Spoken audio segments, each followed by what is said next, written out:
President Trump is certainly using his pardon power with increasing regularity right now.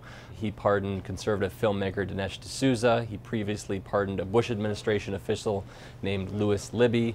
He did the most controversial pardon, which was of Joe Arpaio, a sheriff in Arizona. And he's started talking about also pardoning Martha Stewart and potentially former Illinois Governor Rod Blagojevich. The D'Souza pardon is maybe the second most controversial behind the Arpaio pardon. Dinesh D'Souza has made films talking about how Barack Obama was essentially avenging his father's anti-colonialist views from back in Kenya, saying some very controversial things. Aren't we glad not to be living in Hillary's America?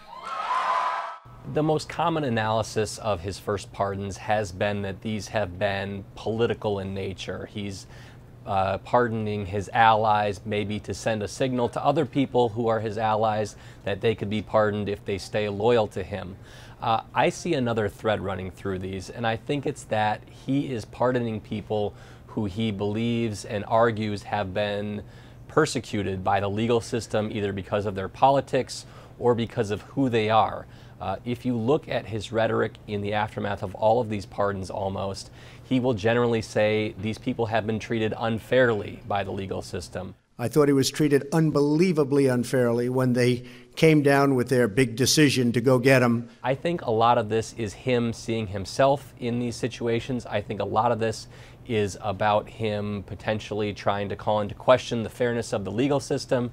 And of course, all of that comes back to his own legal situation, in which he's been arguing repeatedly and arguably increasingly in recent weeks that he has also been treated unfairly. No politician in history, and I say this with great surety, has been treated worse or more unfairly. To some extent, pardoning these people, saying the process has been unfair for them, is something that totally feeds his own narrative in the Russia investigation.